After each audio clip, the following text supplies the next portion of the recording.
recognizing the week of May 5th through May 11th, 2019 as Municipal Clerks Week. And I believe I have the honor of Is that called Noelani Midway Week? For clerks everywhere. presenting this to you. Thank you. A job well done. It's about time they recognized Thank your you. gift. Thank you. You wrote a good proclamation.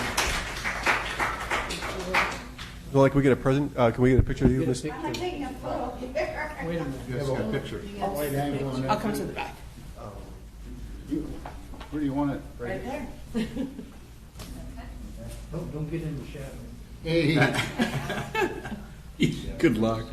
Thank you.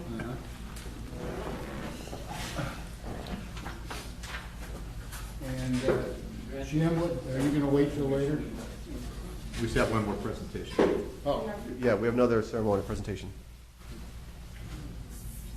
certificates of completion to the Citizens Environmental Protection Academy, the spring of 2019 attendees. And that's what I have here. Should I just, Stand up, look at my shirt. yeah.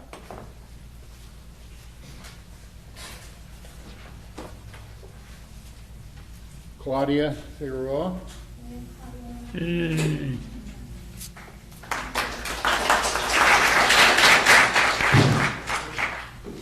Yeah, congratulations. Thank you. We're on the slide. Ready? 1, 2, 3. What is that thing in your hand? Is that a camera? They still have cameras? I beg your pardon? Never mind. I'm just adding some levity to the evening. Oliver Sheldon. Hey, Oliver! All right. We got the big guy. Can I have that T-shirt, Oliver? Hey, looky here. See? This is for you. Congratulations. Oh, nice. Look over here, Oliver. Hold your certificate, please. You hold it. You ready? Look at your smile. 1, 2, 3. Cheese. Thank you.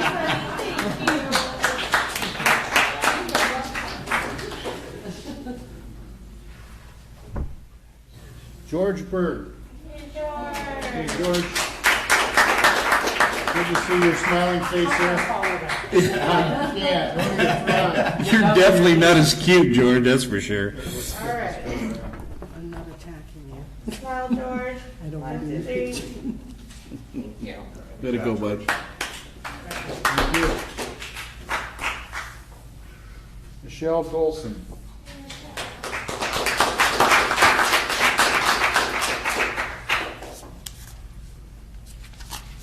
All right, congratulations. 1, 2, 3. Thank you. You know, Pardon? Not yet. He'll be here. They asked me how flexible I was. I said I couldn't do Tuesdays. we had a lot of people participate in that program, and we're going to continue to offer it as we go along. Thank you for your cooperation and attendance. We have one more. Mr. President, we have one more participant that just snuck in here for Judith Gilo. Oh, okay.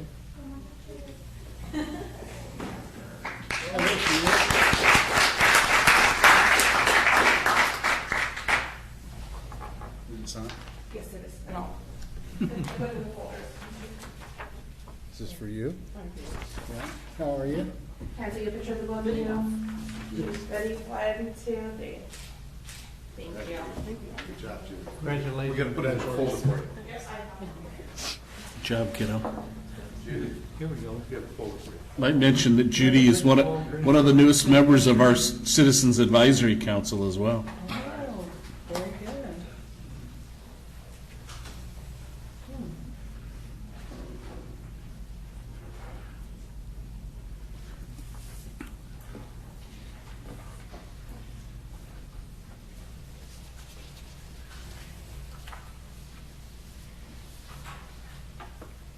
Okay, I'm going to call Sandra Jacobs up with the Rancho Santa Margarita Water District.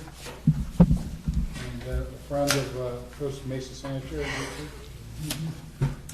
Absolutely. Thank you so much for your time this evening. I am Sandra Jacobs, and I currently serve as the president of the Santa Margarita Water District.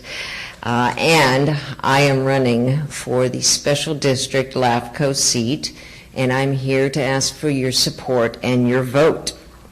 I am particularly interested in this role because we who serve as special districts provide a unique and valuable service to both the cities and the counties. Special districts need a voice at LAFCO to ensure that our interests and concerns are addressed. The singular focus of special districts, like Costa Mesa Sanitary, ensures that it delivers maximum benefit to customers. The importance of this focus can be lost when trying to arbitrarily find potential efficiencies among differing agencies. And I wanted to read that word for word because that is so true. You try shotgun weddings just don't work. I will ensure that LAFCO keeps the efficiency that special districts provide at the forefront as it considers future governance. In my opinion, LAFCO's role is to encourage efficiency in government among all kinds. I'm feeling kind of loud, so sorry about that. You're good. Among all kinds of jurisdictions, particularly special districts like yours and ours. It's my view that their role does not extend to forcing consolidation or permitting hostile takeovers. As your special district representative on LAFCO, I will not support forced consolidations or annexations of agencies. If agencies come hand in hand with an idea or a plan that will improve local government efficiency, I will support that. And that's exactly what we did with San Juan Capistrano. They simply wanted to be out of the utility business, and we went through the LAFCO process, and now we're going through the negotiation process of taking over their water and their sewer system. I have 23 years experience on the Santa Margarita Water District Board. Sounds like a long time. I started when I was a child.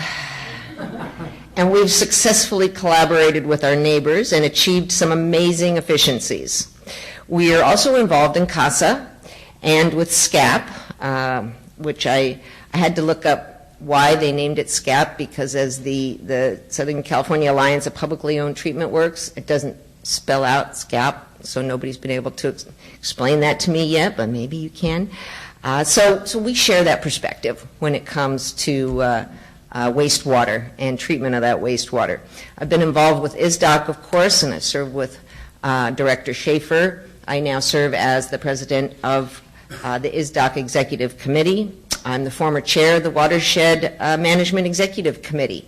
That group participates with the county, cities, and all the local agencies in South Orange County in the distribution of grant funds and proposition. Right now it's Prop 1 funds going out there. So I'm thrilled to be involved as that as well. I'm also a private business owner.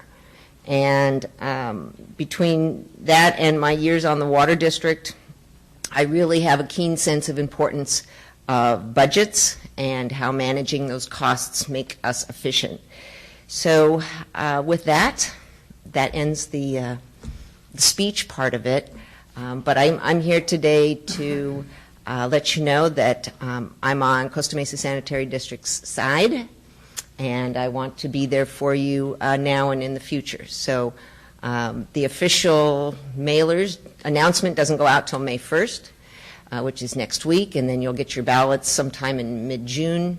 And then the final ballot submission, I believe, is in July. So if you have any questions, I'm happy to answer them. Anybody have questions of Sandra? I'd like to talk to you because I ran for LAFCO last time, and I think I can. I think you and I should talk as I make my rounds to the other districts. That would be great fun.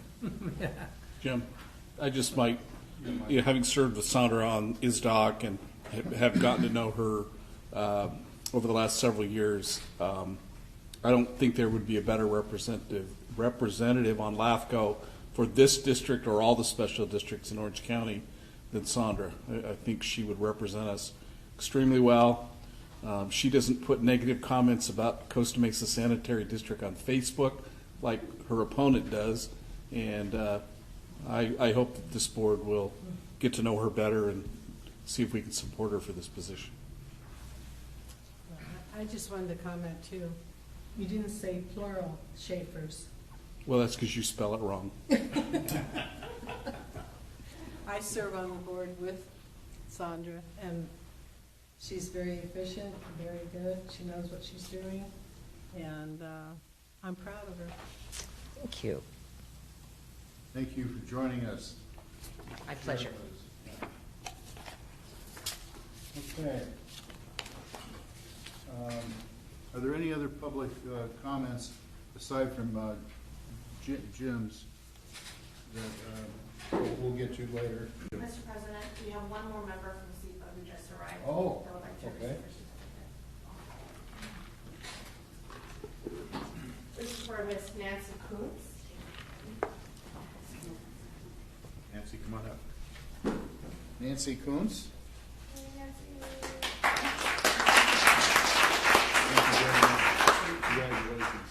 We appreciate it. Turn this way. 1, 2, 3. Thank you.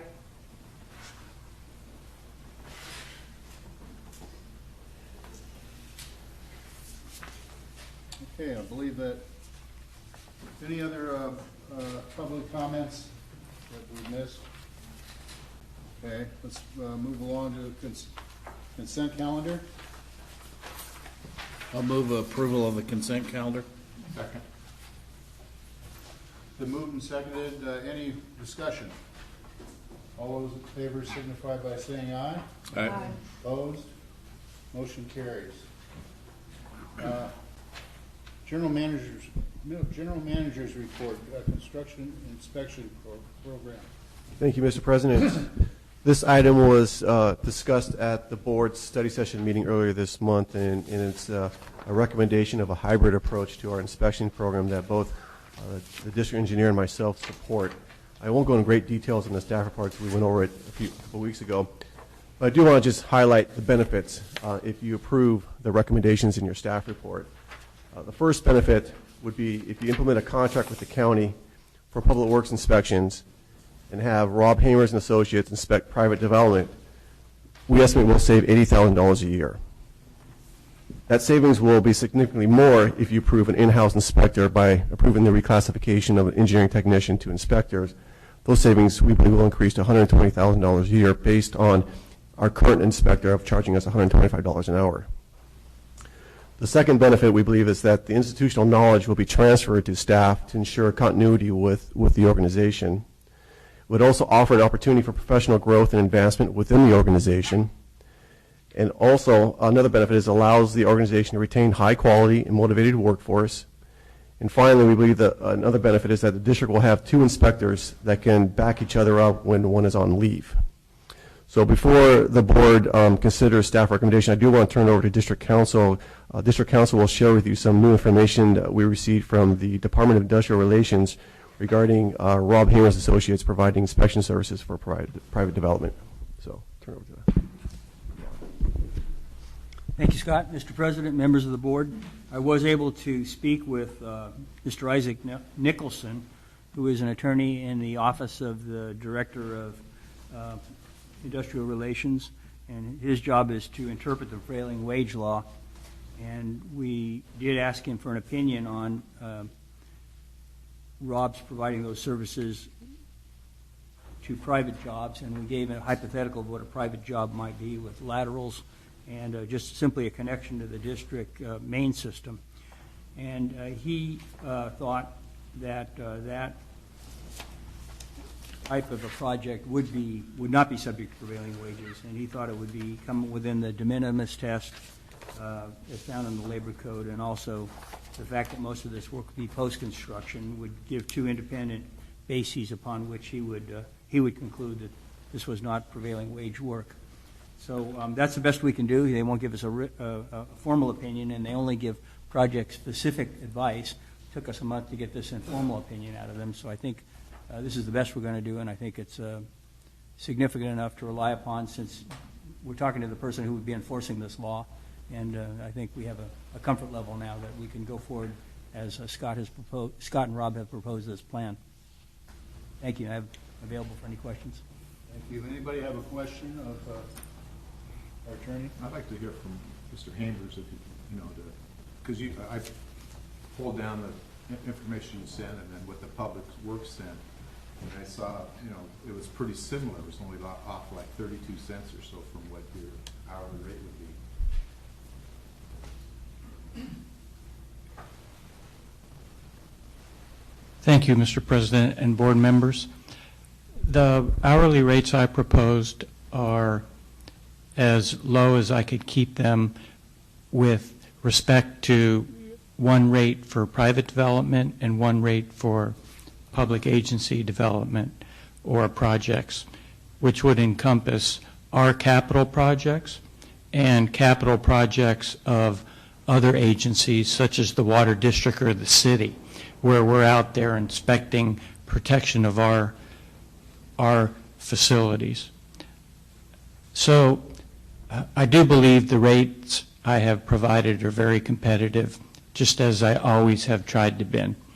And I can fulfill the service in any capacity, whether it's part of it or all of it.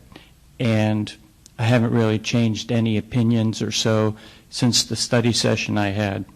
But I do apparently have the same rate, Director, as the proposed County of Orange inspection program. Okay. Any questions, Art? That's what I'm saying. Well, I don't know why we would want to switch to the Public Works when we have Rob, who's knows the city and knows our district better than anybody that I know of. Why would we want to change our inspection because it has to tie in with the engineers? So I don't really like this idea of changing to the Public Works at this time. I think that we need to stay with Rob, and I wouldn't approve this myself. Okay.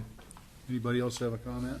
Mr. President, if I may, the proposal is there for, I believe, a one-year period for the County of Orange up until such time as our engineering tech was trained and finished some classes on inspection. So that is just a one-year time. I could certainly fill that one-year time as well, and then if it be the pleasure of the board to have the engineering tech become the inspector for the Public Works side, I would be more than flexible at that time, just as I am right now. Bob? Well, I'm in, when I read the agenda report, it said that our potential engineering tech was going to take another engineering certification or test in a couple of years. So what I would propose is that we develop a succession plan. I believe it's important, for all staff and potentially even the board to have a succession plan in place. I believe that our proposed engineering tech has the potential, but I would like to see him get past his education and passing the test that the agenda report said that he would be thinking about taking in a couple of years. 1 year, not a couple of years, it's 1 year, within 1 year. Well, I wrote down what I thought was the agenda report, and I thought it said a couple of years. No, the plan was to have, he's currently in training right now, earning his certificate. We think he still needs some on-site, in-the-field type training, which we think will take about another year. So we're thinking that within a year, he'll achieve all his education, he'll have that field experience, and then within a year, he can be that inspector for us. Does the test, what test is he proposing to take? I believe that test, Director, is a reference to the professional engineering exam, which one of the reasons I am training him is for experience for that test. The education requirements are 4 years of education and 2 years of qualifying experience, meaning that under the supervision of another licensed professional engineer. So I believe the test that's in a few years is in reference to his professional engineer's exam. And that's correct. That will take a couple of years. But we're talking just about the inspection service. That's the test I was referring to. Okay. So what I'd like to see is a, maybe not even a hybrid approach, but we are headed towards, I think we're correctly headed towards a good succession plan. I'm just not comfortable, I'm not comfortable at all with the Public Works people doing our inspection, because I don't believe they have any down-to-earth experience with the types of things that we need them to do. I think they could do it. I think they would do it, and they would probably be learning on the job like everybody else. And they would be there with the engineer, talking it through, and it'd be to their benefit. But so what I would like to see the staff come back with is a plan outlining when they're going to take these various tests, when the schooling is going to be completed, and begin to do the association with learning, with the corporate knowledge that Rob has. And then I think, within a year or 2 years, this would be satisfactory in my estimation. If for some clarification, I think there's some confusions here. You're talking about the engineering position, which, okay, that's great, but we're talking about the inspection services here. The inspection services we talked about, there is already a professional development plan in place for him to be for succession. That's in place already, and we described that in the staff report. So within a year, after all that training and like I said, with the training with Rob, with the training on going to school, within that year, he will be qualified to inspect Public Works projects, and we will see a significant savings in that. So we'll not only encourage our staff to grow within the organization, we can retain them as well, motivate them. You and I are on the same page. I would encourage him to do that, but not necessarily, I want to see him be successful in doing that. Before we change his title, and or before we completely turn over the inspection services to him. His title won't be changed until 2021. Okay. So what we're saying right now is, and we're going to propose a budget for you here in 2 years, and in that budget would be that position. And so that's what we're on the same page. I want to see a succession plan. I'm not ready to jump into this. Directors, if I may, I can certainly mentor Bao to become an inspector within a year, because he's taking the classes on inspection, and he's set up to, everything's set up for him to take over in a year for the Public Works side. I think that's doable in Scott's plan.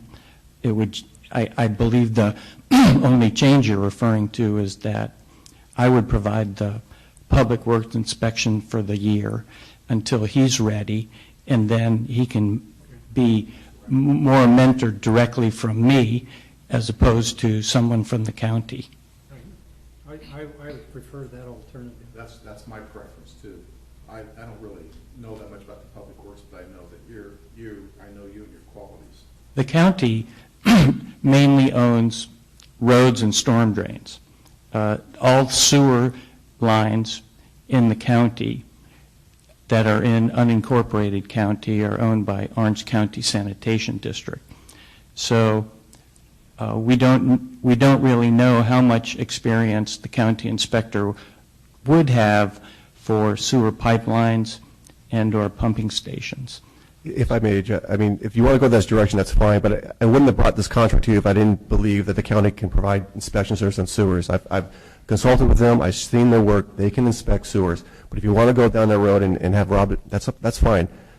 My biggest issue is making sure, I want to make sure that we have our employees opportunity to grow in the organization. So that's more of a bigger issue with me, is having Bao that opportunity. You and I are on the same page with that. Jim? Mike? I think we're all getting down to the same page. I've told you this a number of times, and I think we all agree that our staff needs the opportunity to grow.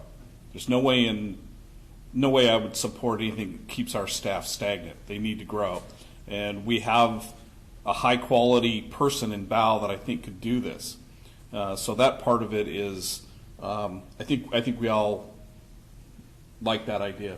My concern with the county, and it kind of boils down to, when we had this discussion several months ago, it really boiled down to whether or not Rob was going to be able to pay prevailing wage. I mean, that's started most of this stuff. I think he's agreed to pay prevailing wage, or to charge prevailing wage. The thing with the county too is, when I looked at the report that Mr. You can pronounce his name, I don't. I'm sorry, Scott. Bosme? Yeah. Mr. Bosme? Okay. He broke down their construction management fees. The only area that concerns us is the inspection component, correct? Correct. And he lists 3 different rates. And it's a supervisor, a senior construction, and then a construction inspector. What guarantee do we have that we're always going to get the guy that charges $97.62? Are they going to promise that? Yeah, we put that in the contract. Okay. You said that by going with the county, it's going to save us $80,000. Our current rate right now with Anderson is $125 an hour. Okay, it's got nothing to do with RBH. No. Okay, so with what we're doing with Anderson now, going to the county would save us $80,000. If we chose the alternative to stick with RBH to do the public works, there'll still be savings. It'd still be we'd still be at the we'd still be saving the $80,000. $80,000, correct. Okay, that clears up a lot for me, I think. So, thank you. Anybody else have a? I do agree that the succession planning is important, and BOW's training and education is important. So I would certainly make it a point to have all the training done within a year and make sure he's ready to go. That would not be a problem. Yeah, I really think we need to see a plan for BOW. This is a critical part of our operation. You know that is better than we do. I mean, I would like to see that, and I think for BOW's benefit as well, if he's the one that's going to be doing it, to have that schedule, at this benchmark you should be here. I mean, I would really like to see that he's willing and able to hit those benchmarks that get him to the point that we can rely on him for the public works stuff. Or maybe we could see a resume of the person or persons that the county is proposing to see whether they have the adequate experience. Yeah, I think we're boiling it down to getting BOW up to doing this, and I think we can establish those. Yes, we can certainly make it happen right here. Arlene, did you have a question? I really felt that last year we talked about this, about having somebody shadowing. It doesn't matter who is on the staff, but we should have someone shadowing. This is important, and that's succession. And I thought Art had a good comment on what he said, and I would feel comfortable after the year's up, to address this again. We could address it again in a year. Yes, absolutely. Do I hear a motion? I would say that we have a motion not to accept the construction inspection program from the county. I'll second it.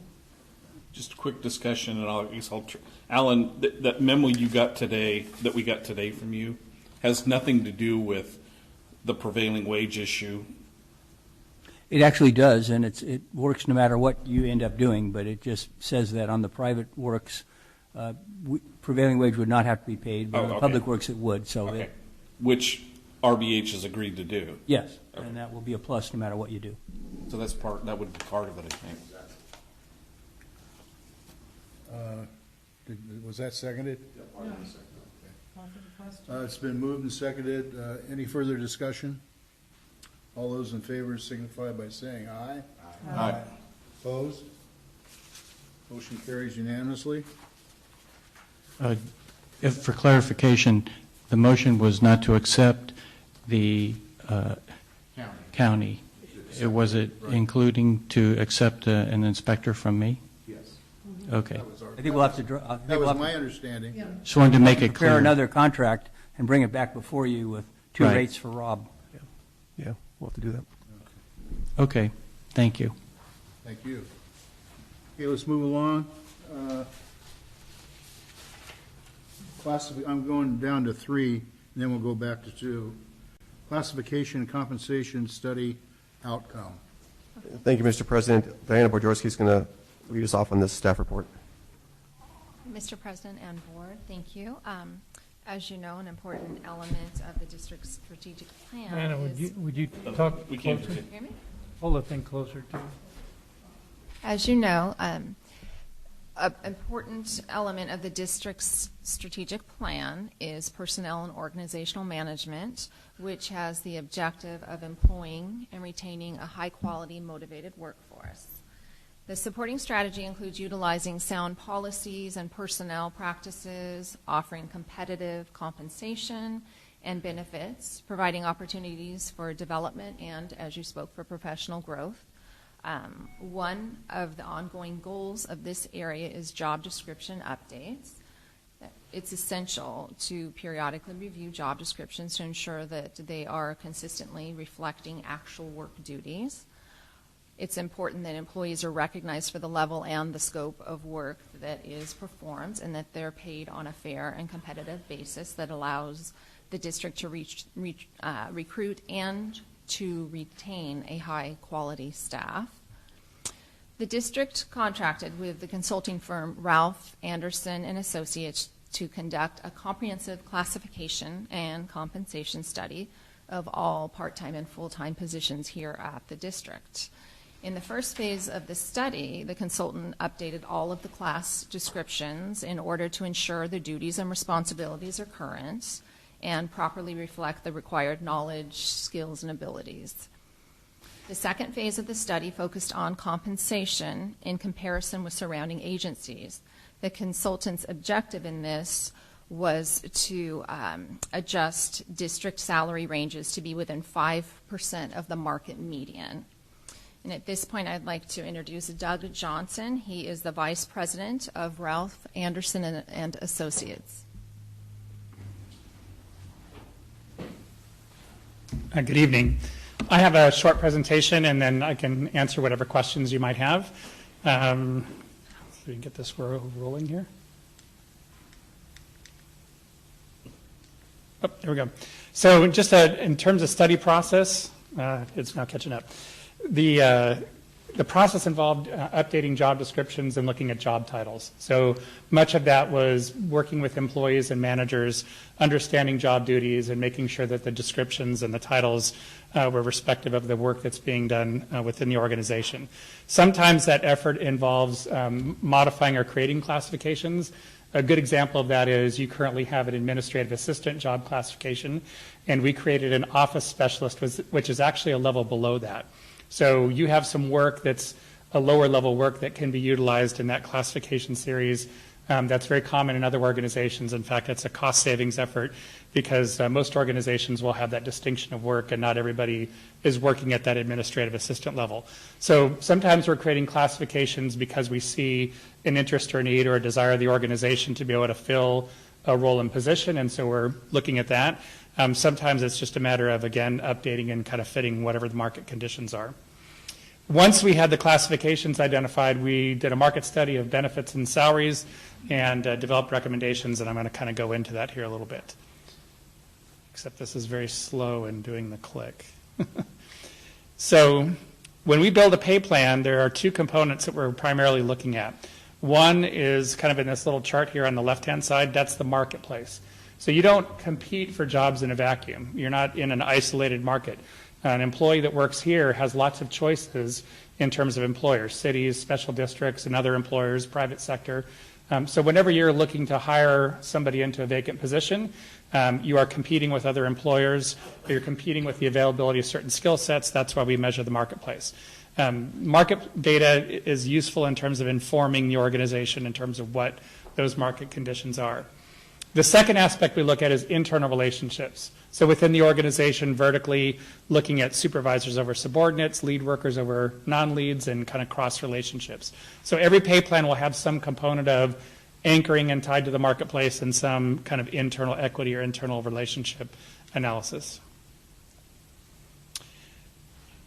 Oh, sorry about that. So the whole point of doing surveys, and I raise this point because sometimes when I talk with groups, there's this fear of collecting data, like the data is going to drive decision making. Data just informs you. So when you have data, you still control the decision making. As an organization, you determine, do you want to be at the 75th percentile of the market? Do you want to be at the 25th percentile? Do you want it to be at the middle or median of the marketplace? And how much precision do you need? Do you need to be right at median, or can you be within 5% of it? So the whole objective of that is to use that data, inform you about market conditions, and then adjust your pay plan to optimize your ability to recruit and retain. What you do here is exactly what's done in the private sector. The only difference is, at least for larger organizations, they may buy data and it's not transparent. What you're doing here, we're obviously in a public meeting. The data that we're collecting becomes a public document, and it's public information that we collect from other organizations. So it's not something that's done in secret or a back room. The survey agencies we utilized are shown here. We wanted to use a mixture of special districts and cities and stay within kind of the immediate geographic Orange County region. Some of these organizations are larger than you, so if there are jobs that we're looking at where size and scope and level of responsibility are different, then that changes how we match the job. But otherwise, this is a good base of agencies to be able to cover the services that you provide and give us a good understanding of the marketplace you're competing in. The process that we used, we collected the data, we did all the analysis, we did the job matching, we compile and kind of collect all the source data, and then we're developing it. So the tables and the report and things that you have are all things that we developed and were customized to fit this organization. So we didn't reuse data or use something that wasn't applicable to this organization. And all of it is sourced in terms of having documents to back it up. When we do a survey, what we're focusing on are core duties and responsibilities and qualification requirements. We are not assessing workload. We're not rating this organization versus other organizations. We're looking at skill sets, roles, and responsibility and trying to measure. Think of it this way: if we want to find out what it costs to hire an accountant, we're measuring the skills of that accountant. We're not measuring their performance. We're not measuring whether that accountant works as the only accountant in that organization or amongst 10 other accountants. We're just measuring the skill set and that kind of general role and responsibility within each of these agencies. So we're not looking at workload. We're not looking at any kind of rating factors. What we do is we start out, in this case, with 15 job titles that we surveyed that kind of represent the classification plan. And in the end, we ended up narrowing it to 10 benchmark jobs. These are the jobs that are most relatable to the market. It's our best data in terms of sample size and statistical stability. And that's kind of the best industry practice, is to take the larger group of data and narrow it down into benchmarks. This is going to be fun on this next. What's that? Okay, so stop there. Great. So this is going to give you a kind of a visual representation of the survey data. What we're looking for is, if the middle of this chart is median and the shaded area is plus or minus 5% of median, we want to see what is the market relationship of these 15, I think it may have been 14 because we didn't have quite enough data points for one, but these jobs that we surveyed. So if you can just kind of click the button a few times. So you can see these are, maybe stop there, one more and stop. These are all job titles that were found to be below market median at various levels. So we have 2 jobs that were more than 20% below median, 1 job that was 15 to 20%, 3 jobs that were 10 to 15%, 3 jobs that were 5 to 10, 2 jobs that were within 5% below median. And then if you can click 2 more times, okay. And I think then there's just these 3 jobs that were above market. 2 of them were within 5% of the median, and then 1 was kind of an outlier. So what this is saying is that in general, your pay plan is behind or below the middle or median of the marketplace. And if you desire to be at the middle, a lot of organizations look at median as kind of a minimal or kind of a good target. I shouldn't use the word like minimal. Many clients I work with, one that I met with this morning, they set their pay plan at the 75th percentile. That means only 25% of the agencies pay more than them. 50th percentile or median is the halfway point. So if you position your pay there, half pay more than you, half pay less. You're currently below that. You're more closer to the 30th percentile. And so if you want to get closer to market, then this is showing the kinds of adjustments that would be needed in order to achieve market equity. So what that means is you'd have some jobs that might get an 18 or 20% increase, other jobs that are getting 5 or 10% in order to kind of build and kind of reset the compensation plan in your salary tables. So this is just base salary. The next chart, we want to look at what do benefits do in terms of, do they help you or hurt you in terms of market position? So if you can just tab a couple more. There it goes. So if you just do the first bar, if we take a snapshot of base salary, one more click, you're 9.7% below market median. What we want to know is, does that relationship to median change as you layer in benefits? And so the first category we look at are cash benefits. And in this market, while we do look at longevity, it doesn't look like anybody else has longevity. There are approximately 7 agencies that have an employer-paid deferred compensation contribution that goes above and beyond base salary. And then there's 3 agencies that are still paying some or all of the employee portion of the PERS contribution. As you know, with PEPRA that came into place back in January 2013 with the pension reform laws, agencies aren't really doing that anymore. There's some remnant agencies that are doing that, but that's kind of a fading benefit. But when we add those benefits, those cash benefits into the picture, so you basically take base salary and these benefits together, you actually lose a little bit of market position. Not a ton of, not a lot, not a significant amount, but you shift from 9.7% below median to 12.1. And that's simply because we have 7 agencies with deferred compensation contributions and 3 with picking up or paying the employee retirement contribution. Now, if we add the next bar, we're looking at insurances, so health, dental, vision insurance. You're just a little bit less than marketplace. You'd go from 12.1% to 13.8%. So what we're looking at in this chart is, the first question is, do your benefits help or hurt you? Looks like you're losing a little bit of market position because of benefits, but it's not by much. In this kind of chart, unless there's at least a 5% change, I call it all the same. So, or that's not my judgment. It's kind of the way the statistics work in this, because we have a number of jobs, 10 columns of benefits, some sample size fluctuation. You have to have at least a 5% difference for it to be meaningful. And even if it was meaningful, then it would just simply alert you to, okay, if your insurance benefits are stronger than the market, maybe adjust that. If the reverse is true, where you're slightly below market in terms of insurance benefits, it would give you some insight into how you could tweak that and be a little more consistent with market. Since most of this change is because of deferred comp and the retirement benefit, then that's even less reason to worry about this. Those are not a practice with the majority of agencies. So what this does is basically say, when we set salaries or look at building your compensation plan, this gives us insight to what your benefits look like, but we don't need to factor this into salary setting. If we were, then we'd, instead of adjusting a job 9%, we'd be adjusting at 13%. And that doesn't make sense because this is not enough of a shift and because the benefit differences are not something where you substantively are at a non-competitive position in the market. So the last step that we have in terms of our analysis is that we use that market data to benchmark, we build internal relationships, and there's a chart that you have in your staff report that shows every job title, what the current salary is, what the recommended salary is, and what that percentage change is, and it's based on this. We're tying some jobs to market, we're tying other jobs internally within the structure, and we're kind of essentially developing or updating the pay plan to kind of best fit the internal structure and the market data. And then the last chart I have here is just kind of listing out what we've provided in this. We've given the organization, one more click, I think, updated job titles, updated job descriptions.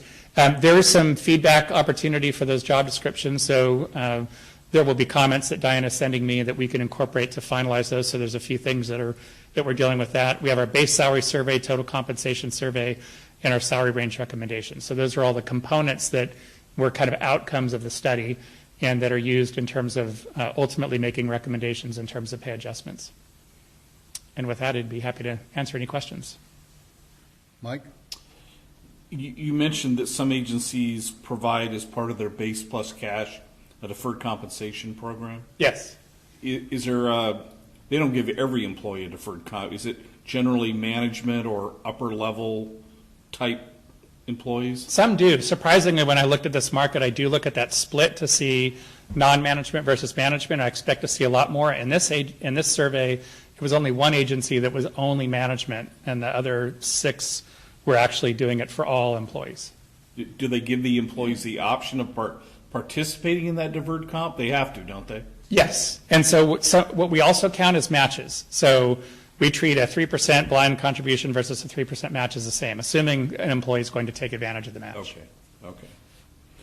In terms of the study is essentially two phases. We're looking at classifying what the employees do or what their titles are. Correct. Which is, in the public trust, there's no money to worry about with that part of it. That's correct. The other part is making sure we're in that median or whatever we decide to be in the salary ranges, right? Yes. If I missed it, I apologize, but when we raise to the lower recommended minimum, how do we stand in terms of our employees being above or below that minimum? Do we have 5 employees that are below? Do we have any that are below the recommended? That actually I don't know. So I don't know if that analysis has been done. What I think you're speaking to is if the range is here today and you move it here, do employees in the range fall outside that minimum? You said it much better than I did. That's exactly what I was. I actually don't know that, and I think that would go to how you implement, because you're right, you typically would move the range and then the employee would maybe slide down in the range. Okay. Thanks, Jim. Anybody else have a question? Okay. Do we need to take any action on this?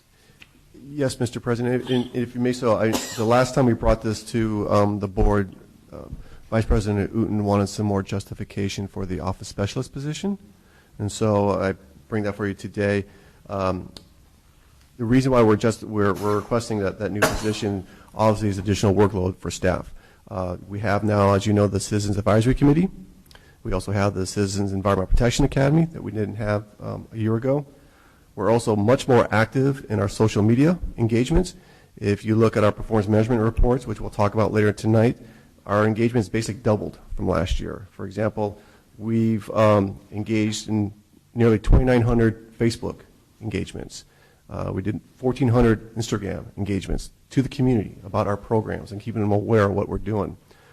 We're also attending a lot more events. Again, if you look at the performance measurement reports, in 2018 we attended 18 events, special events, compared to 9 in 2017 and 16. We're now having routinely State of the District events where the President will give his overview of the district's accomplishments. We're also experiencing an increase in requests from our smartphone app, GoCMSD. In 2018, we received nearly 700 requests compared to 179 in 2017, and we are projecting we'll probably receive close to 1,000 requests this year. So this is all putting an additional burden on staff. So the office specialists could help staff in those endeavors that I talked about, but also help with filing, setting up the boardroom for meetings and events, fulfill requests received by Gov Outreach, cover the front office, assisting resolving trash collection complaints. It's just a lot more generalist type of administrative work that we believe is justified. Wow. Only the follow-up question is,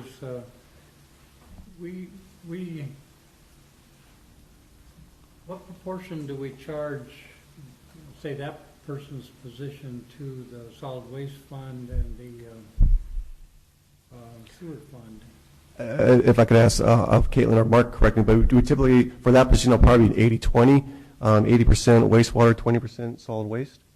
Or is it 90-10? It depends on which department this person will be assisting. Mostly, yeah.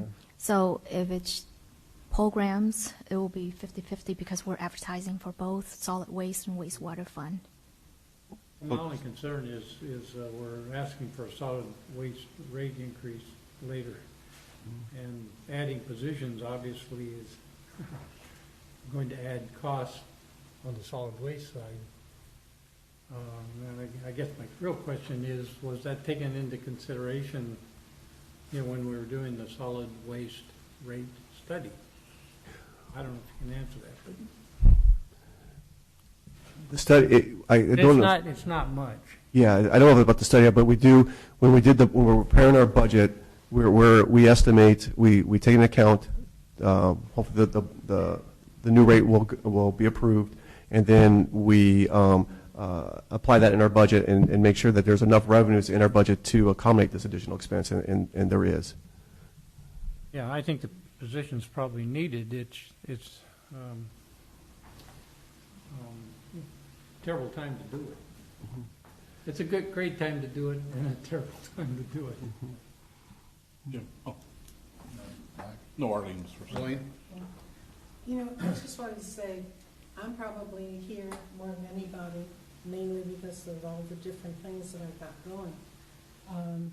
But I'm looking at the staff and all the different classifications that they have.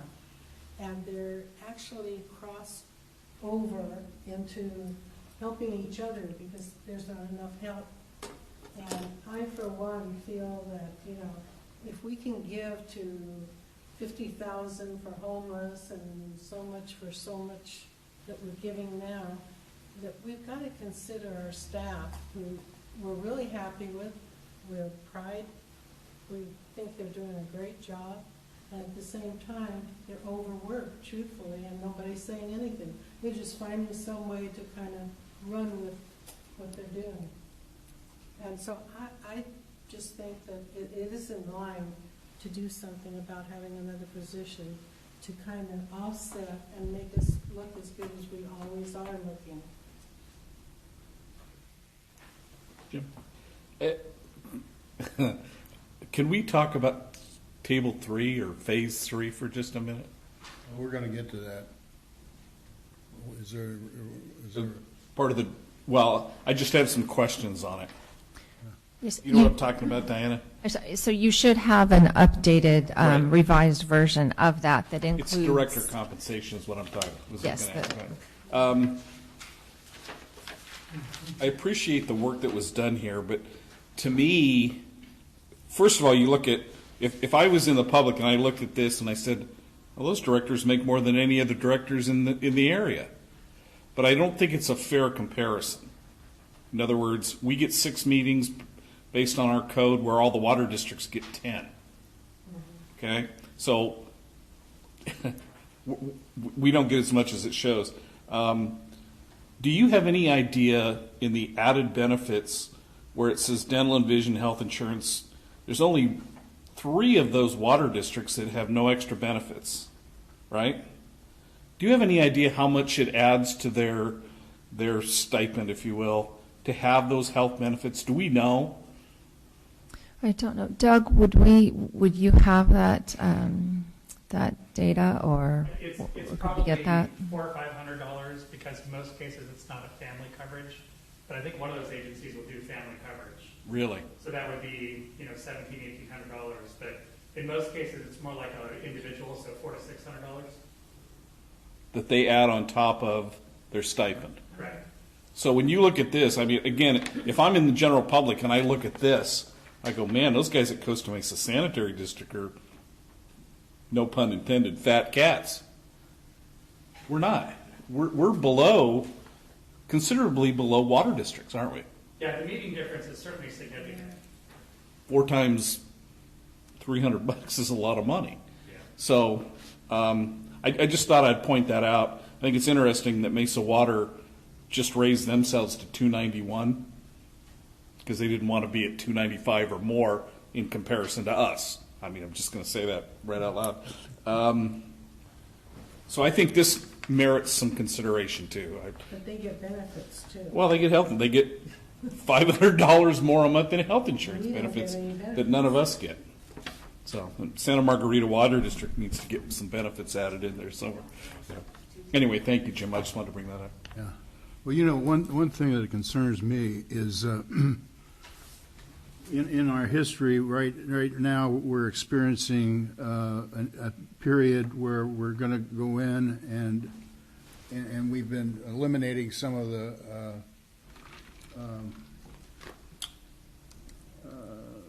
overcharges, if you want to call it that. What is it now? We got $5 million in the bank, and 2 years ago, we had, you know, a lot more than that. We're doing that on purpose, and I understand why, but is it going to affect these other things that are going on, and can we afford it? You know, I don't feel that comfortable with the affordability of it. I think they deserve it, and but I'm just not there yet myself.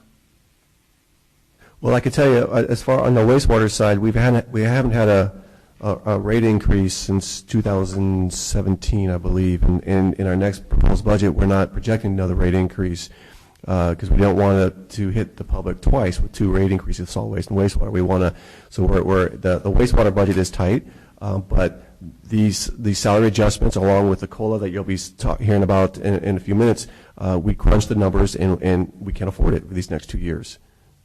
So in essence, but we would have to do another wastewater study in the 3rd year, not just to cover salaries, but you know we have other capital expenses coming up, other maintenance issues. So you know we can't keep the rate stable for long. We can't do it for 15 years like we did with solid waste. We just can't do that. So, but we're doing our best to keep it stabilized for the next couple of years. What percentage, and you can maybe answer this, what percentage do we have, or is our budget, it's not 75%? Typically, you're talking about comparing our salaries versus our total budget? Yeah. It's generally under 20%. A lot of organizations, their overhead, their salaries is in the 70-80%. We're under 20% of our total budget of $12 million is under 20%. Less than 20% of that is due with salaries and benefits. It's hard to believe. I think we run a pretty lean ship. So the overall effect is the roughly $82,000 by changing the classifications, the salary range, not the classification. The salary ranges. We're looking at a budgetary increase of about $82,000. Correct. Correct. Correct. Does that include the news specialist? That's, yeah, according to Yes, it does. Yes. financial review. Yes. I know Orange County Sand District puts himself in the 75% range on new hires and try and maintain that level of employment. But I mean, that's a whole different ballgame. 600 employees. Well, kind of back to what Arlene said. I agree that we need to compensate staff to be to the where we decided to be. If we can give $50,000 to the city of Costa Mesa for their restroom maintenance, $100,000, then I don't have a problem increasing our budget by. I think we can afford it. Okay. Any other comments?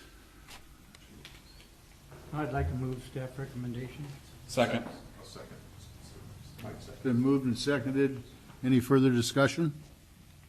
All those in favor signify by saying aye. Aye. Opposed?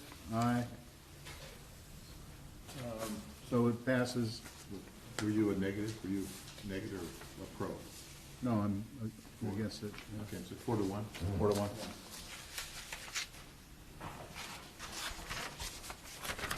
Okay.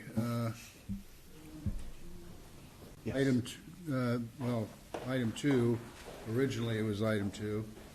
Consider approving cost of living adjustment, COLA, the salaries, 2019-20, to be equal to the February Consumer Price Index, or CPI, for the Los Angeles, Long Beach, Anaheim area of 2.5% as outlined in the employee handbook.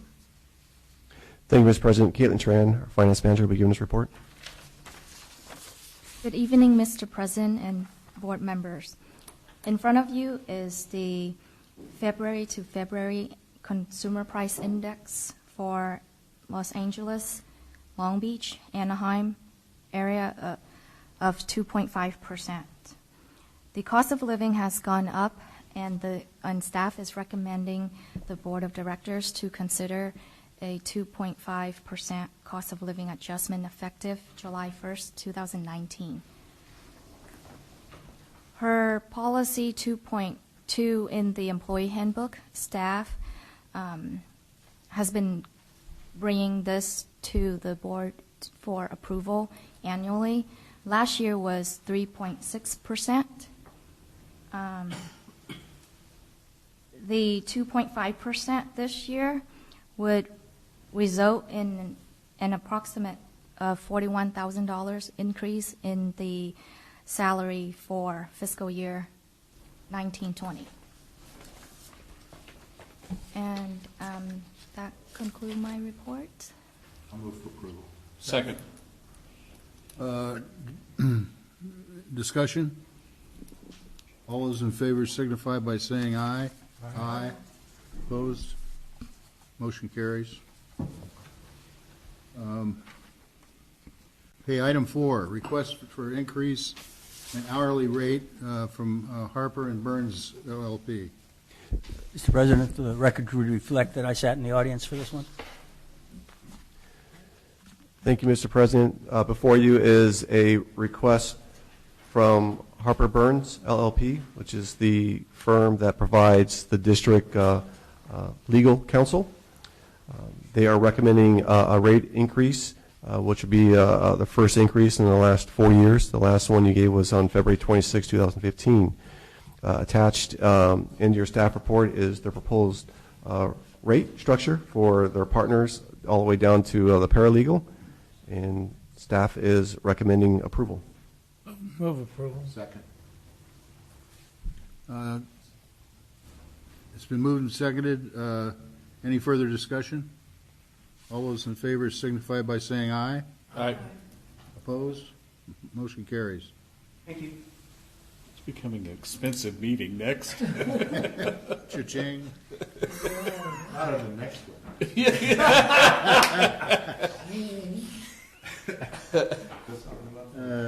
Okay, thanks. Hey, Mark, you need to go in the audience. Yes, I will be moving down as well for this next item. Request for rate adjustment, Davis Farr LLP. Yes, thank you, Mr. President. So this is a request from Davis Farr LLP, who serves as our district treasurer and also provides support services in the finance department, especially when we need some assistance, some additional help. The firm will send staff to our office to help Caitlin and other finance staff with budgets, the CAFR, and other finance-related issues. Their last increase was in 2017, I believe. Yes, and so their request is in your staff report, and staff is recommending approval. Move for approval. Second. It's been moved and seconded. Any discussion? All those in favor signify by saying aye. Aye. Opposed? Motion carries. Number 6, adopt resolution number 2019-915, authorizing staff to submit an application for household hazardous waste grant. Thank you, Mr. President. In our strategic plan, one of the goals in that plan is to encourage staff to apply for grants to offset costs. So this grant application will adhere to that goal. The application is to hopefully offsets our household hazardous waste collection program, and so we need you to adopt this resolution so we can submit it along with our application. It's for $50,000? Yes, that's correct. Move approval. Second. Under discussion, I just want to say, I'm all for going for grants. I always think they're so important. The grants are out there. We just don't find the time to do them. Who's our grant writer? Nabila wrote this, yes. Jim, a question if I may. So we're asking for a $50,000 grant for HHW. How much does CR&R contribute towards HHW? I don't have that figure. I don't know. Is it anywhere near 50,000? I don't want to say. Okay. If you, just for clarification, if you could have that. What was your question, Mike? How much does CR&R? They give us. 10,000. Is it 10? I thought it was 10. What, the total of 50 for X number of programs? Yeah, okay. But They contribute some to us as well. Bob says 50,000. Well, 50 for all the programs that. But we get 10 I think it's 10,000 is the mark that we get from them annually. It might be, I think, Director Perry might be right. I think 10,000 seems like the right number, but I'll confirm it. I mean, they're a big partner with this on that, and they've always told us they would help, so just a clarification, Yeah, Scott. I'll find it and report back. Any further discussion? All those in favor signify by saying aye. Aye. Opposed? Motion carries. Number 7, Citizens Advisory Committee meeting overview. Thank you, Mr. President. Actually, we really don't have any overview because the CAC did not meet in April. The next meeting, it will be on May 8th. As you do know, there's 5 CAC members that were sworn in, and that was Monte Fields and Sue Lester were reappointed, and then the 3 new members is Judith Gilo, Stephen Takashi, and Judith Takaya.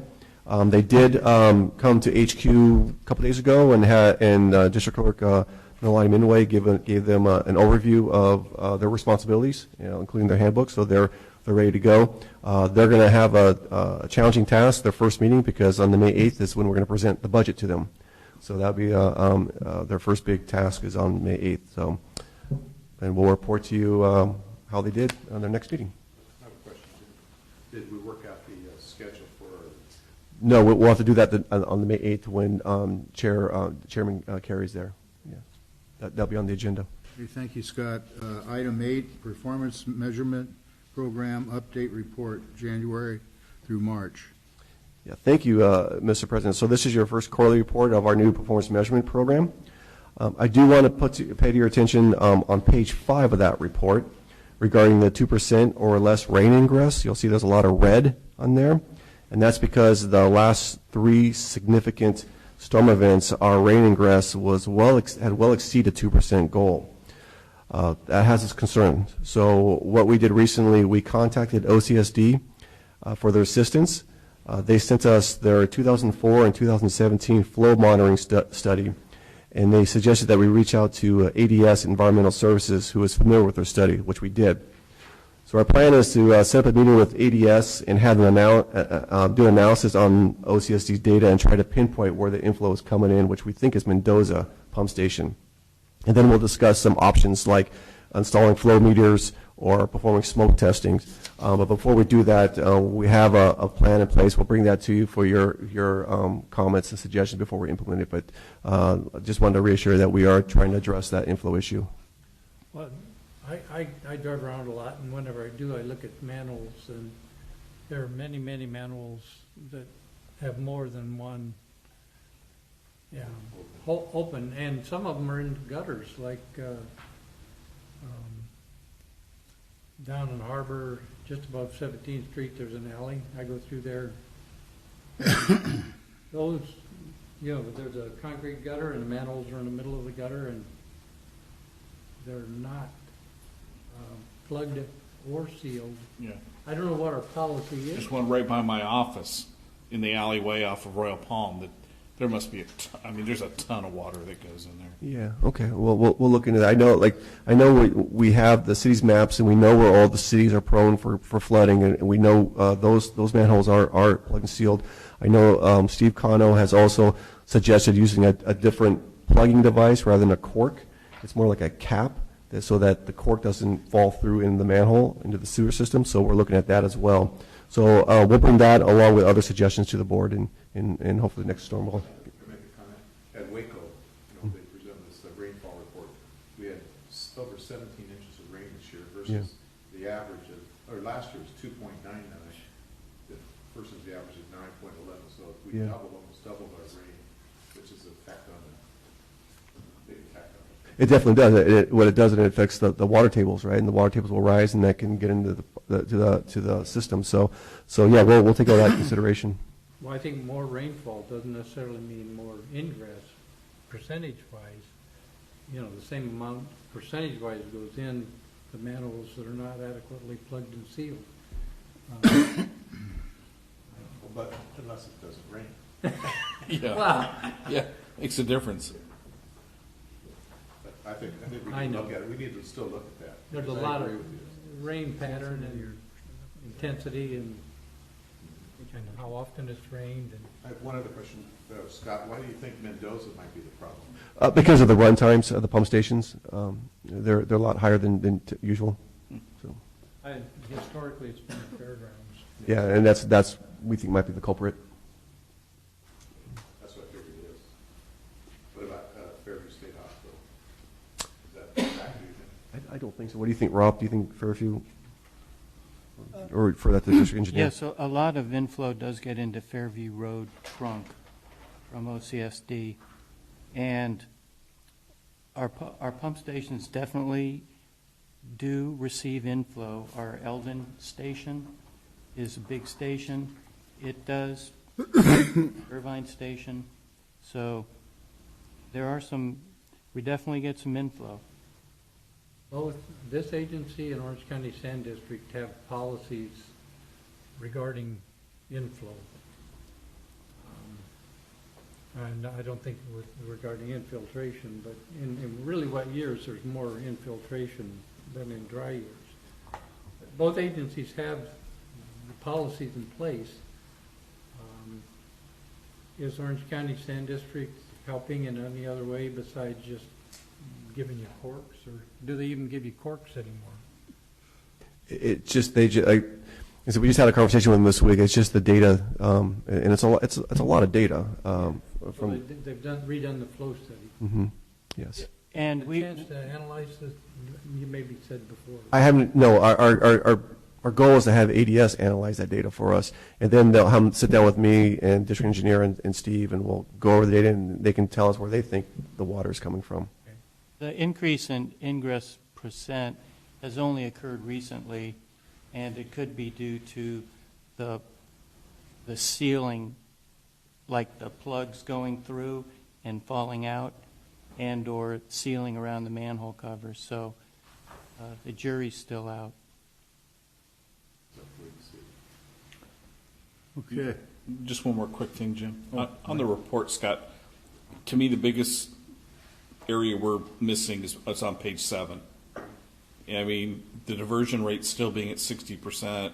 I know we try to do as much as we can, and I'm going to make some comments under director comments about how I think we can help with some diversion rates, but we're still, as hard as we work at this, and I think we work really hard at getting the diversion rate up, we just can't seem to get over that 60%. Well, I understand. No, this is 3 months. So we have our donation event coming up on Saturday. Yeah. So hopefully that will definitely help with the numbers. Nabila is working hard on putting a plan together for the multifamily units and how we can help the city. So it's going to take some time. Okay. And I won't bring it up under director comments. I'll bring it up now since you brought it up. I really think we need to get heavy on this, working with the city and getting something done with the city and letting us help them. However, we need to start some meetings with. I talked to Mayor Pro Tem Stevens the other day. He's interested in hearing what we have to say. I really think we ought to get this pushed. And we are. We just want to make sure our T's are crossed and our I's are dotted before we meet with the city. We want to know what we know what we're talking about when we come to them. So, so it's in the process. At the liaison meeting, they said they were going to meet with. I asked them to let us meet with them when they do it. They were going to meet with their attorney, but I think now's a perfect time for us to get it going. Like you were there too, you know what they said. Yeah. And Okay. the presentation made by Mike from the Posty Waste. Lariakos. Yeah. He made a great presentation again. And I think they were very interested in getting on this. Okay, good. Thanks, Art. Scott, there's in here, there's a solid waste disposal rate per person. Yes. That's probably pounds per capita. Correct. That's the new measurement that Cal Recycled uses to determine compliance with the regulations. 8 point. I thought that when Jeff from CRNR came, he had a number of 4.6 or some. Is this for this agency or is this for Costa Mesa? That's for the city of Costa Mesa, and that number we obtained from Cal Recycled's website. So, does it mean the city is meeting Yes, because if I remember correctly, I think the goal they have to hit was like 8 pounds per capita. 8.5. Yeah, 8.5, and they're well below that. So they're meeting the threshold. They're in compliance. Okay, that's what I wanted to know. Okay, let's move along to item 9. Thank you, Mr. President. Caitlin Tran, our finance manager, will be giving this report. Thank you, Mr. President and board members. In front of you is the fiscal year 2018-19 third quarter budget review. As of March 31st, 2019, 65.5% of the solid waste budget has been expended. Staff estimate the solid waste fund to be under budget by $90,200 by the end of the fiscal year. Of that, $45,000 savings from salaries and benefits due to the vacancies of the part-time accounting clerk and the finance manager positions. The recruitment for the finance manager position was completed in March. The part-time accounting clerk recruitment will start in May next month, but the position won't start until July 1st, next fiscal year. Legal services account will be over budget by $12,000 at the end of the year due to unexpected events during the year that require additional time for legal review. The district treasurer has been assisting the finance department in the absence of the finance manager since September of 2018. Therefore, staff estimate this. They estimate the fiscal services account to be over budget by $3,900. Due to an increase of 114 new accounts since July for new residents in the city, and the anticipation of the trend to continue, staff anticipate the trash hauler account to be over budget by $50,000. The recycling and disposal, with the organics program in place, the total tonnage sent to the landfill decreased over the year. Based on the tonnage trend, staff anticipate this account to be under budget by $70,000. The organics disposal has been increasing, slightly increasing in tonnage compared to last year's third quarter.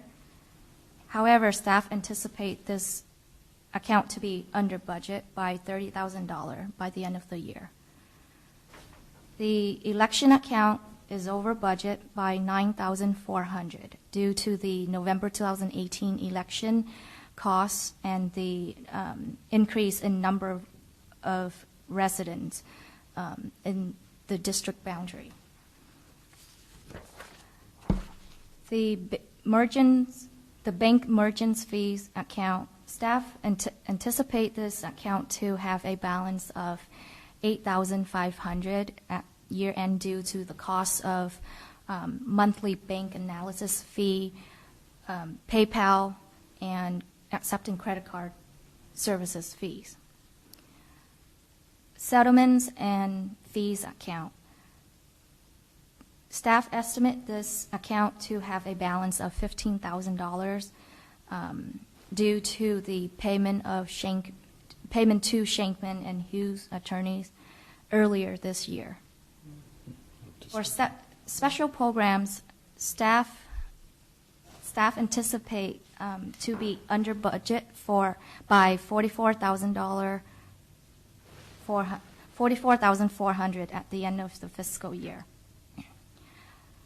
The cost for the door-to-door household hazardous waste program is now included in the new contract with CR&R.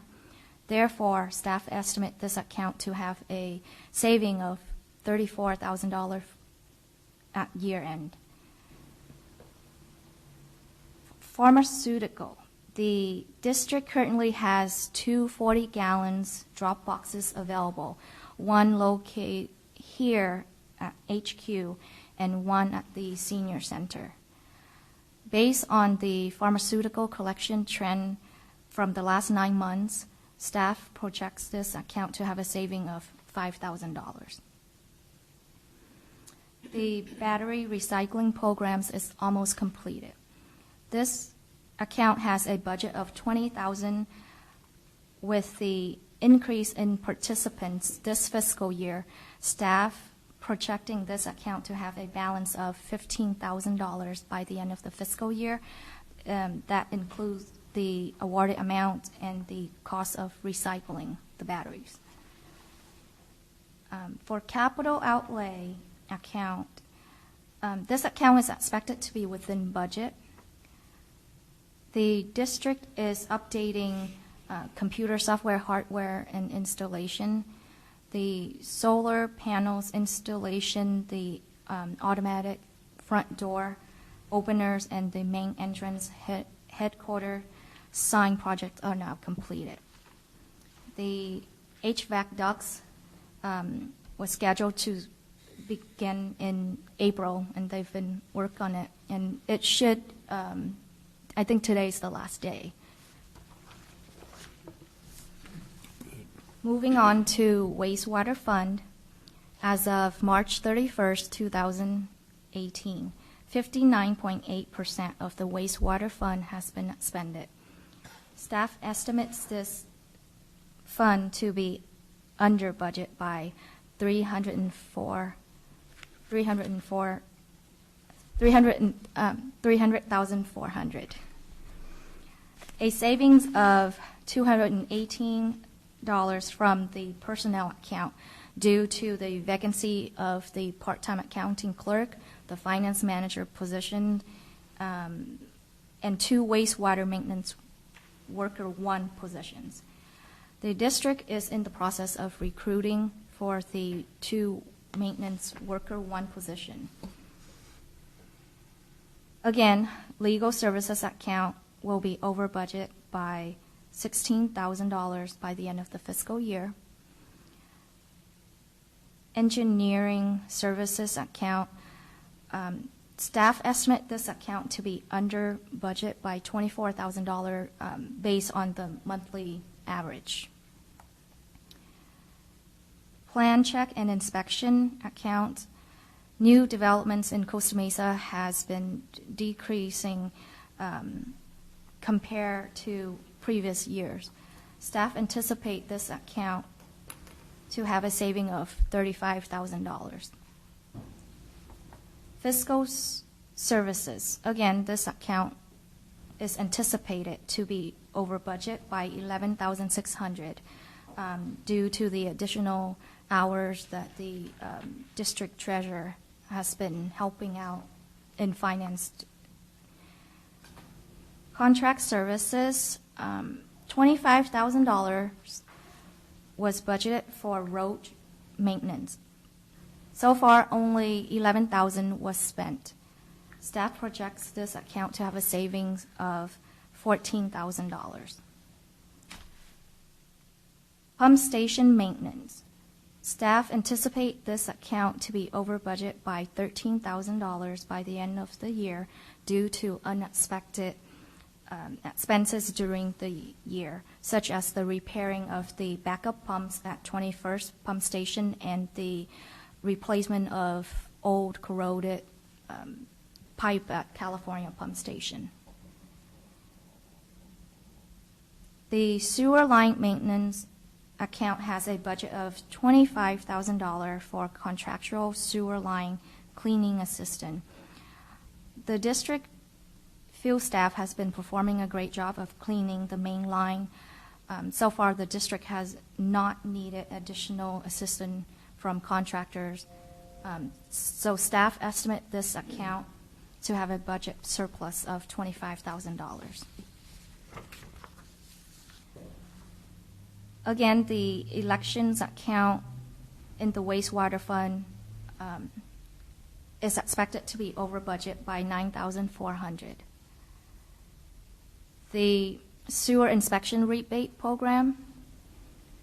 In November 2018, board meeting, the Board of Directors approved a carryover appropriation of $26,100. As of March 31st, 2019, only $11,900 has been reimbursed. Staff continues to promote this program and project the budget amount of $50,000 for the fiscal year will not be expended. Will not be spent by the end of the year, because we're still spending the carryover portion. Professional development and training, staff estimate this account to have a saving of $15,000 from the board development account. Based on the last 9 months' electric bills, staff estimate this account to be under budget by $6,000. Again, staff anticipate the bank merchants fees account to have a balance of, excuse me, a balance of $8,500 by the end of the year. The settlements and fees account, currently, this account has a balance of $15,000. The district paid to Shankman and Hughes attorneys earlier this year. Later this evening, staff will request the Board of Directors to appropriate $56,936 to this account from retained earnings to pay for the SSO that occurred in August 2013.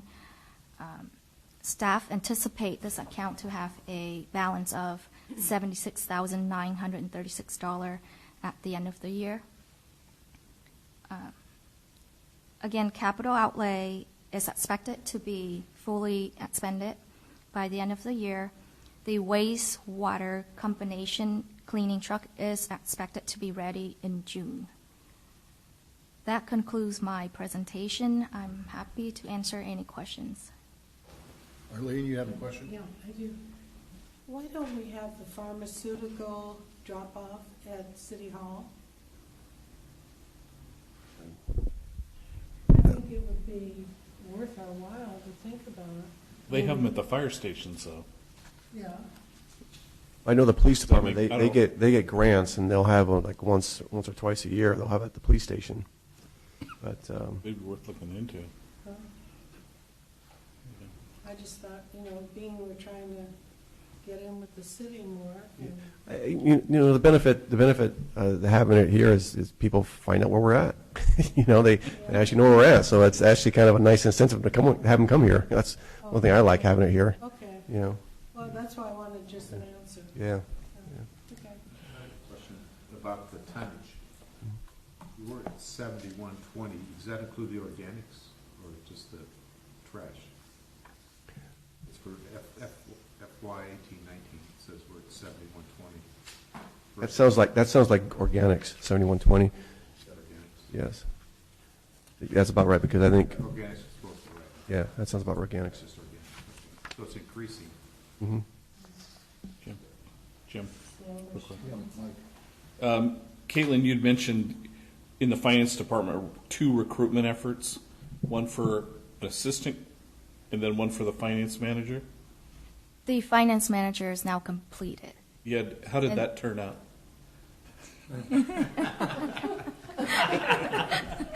Is this a trick question? I don't think we formally congratulated you for your new position, and I just wanted to put you on the spot to formally congratulate you. Thank you. Trick question. Were you going to say somebody else? It was quite intense.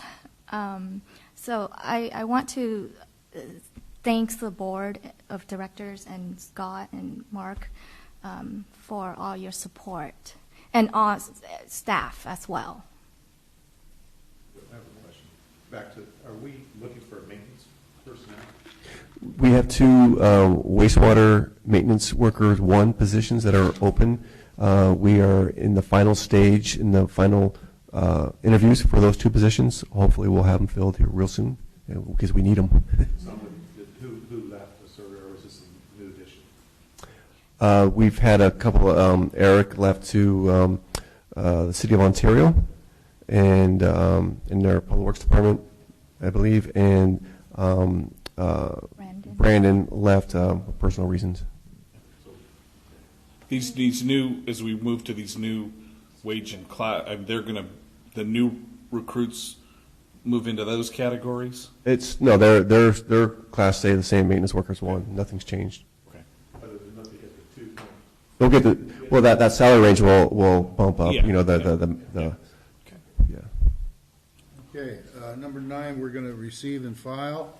10, receive and file 2015 through 20 strategic plan quarterly update.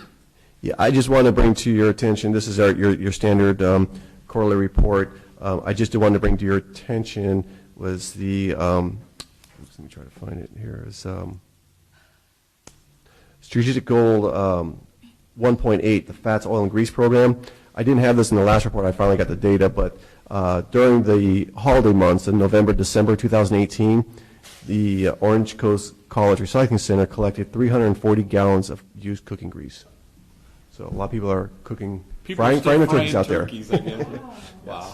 So, and that grease was recycled. It was recycled. We get a percentage, so we get that. No, it's for the wastewater system, really, not trash. Yeah, but good thing. You keep trying. Yes. Somebody could dump it in the trash bin. Why didn't they put it in their organic can instead of giving it to Orange Coast? Probably because they don't like the icky stuff. You know? Yeah, I guarantee it. Okay, let's move along to 11, approve out-of-state travel for Nabila Guzman. Move it. Second. I just want to know why you're sending someone to keep an eye on me. We asked Scott to. I'm glad to see her going because there's 3 this thing's huge. I mean, I think it's a good move to send Nabila. So. Well, and they're really emphasizing organic recycling, and I believe Cal Recycle is going to be there. So we need this information so we can present it to the city when we meet with them. So this is really good and important. For the full 3 days or 4 days, whatever it is, there's a huge organic. It's all on organics and anaerobic digestion and the whole thing. So it's going to be, I think, important. Well, she gets a lot out of it, too. The last one she went to, she came back so enthused, you know. What hotel is she staying at? I have no idea. Next door to you. Okay, I'd entertain a motion to approve the travel. I'll move. Second. Any discussion? All those in favor signify by saying aye. Aye. Opposed? Motion carries. Item number 12. Just for clarification, Mr. President, that's also, let me go back to that staff report. That's also approving the budget adjustment. Is that correct? We need a motion on that too. So you're going to be approving the budget adjustment. That's included. Okay. Number 12, I'm going to step out because I'm still associated with Estancia like I always do. Okay, item 12, consider approving Estancia Football Boosters Contribution Program application. Don't we do this every year? Yeah, we've done this in the past, so we need board approval though if you want to continue this program. Second. Moved and seconded. Any further discussion? And you're making the findings as set forth in the staff report. Yes. Okay. All those in favor signify by saying aye. Aye. Opposed? Motion carries. Item 13, I think Jim Mosier would like to address that issue. You want to come up? Thank you, President Ferriman, members of the Sanitary District Board. My name is Jim Mosier, and I just had a small clarifying point about this.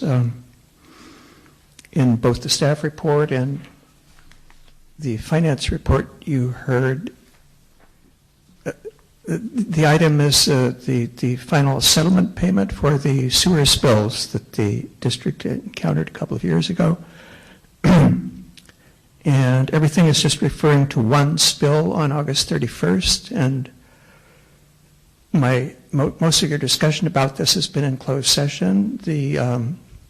appeals court case I read referred to 2 spills, and I think when it went to the regional board, it involved 2 spills. And so, since it's only mentioning the August one, I wanted clarification that this payment settles both of those and not just the August one. Thank you. Yes, he's correct. Remember, it was 2, the one in August, and then there was another spill on January 1st of 2014. So Mr. Mosher is correct. But it was satisfied by this action. The whole action. Yes, Vote, yes. yeah. Second. Moved and seconded. Any discussion? All those in favor signify by saying aye. Aye. Opposed? Motion carries. Did this meet the deadline date, Scott? Does this meet Excuse me? the deadline date with us? Yes, the check's are already ready to go, and we'll have it mailed out next week or today, tomorrow. Tomorrow, it'll be mailed out tomorrow.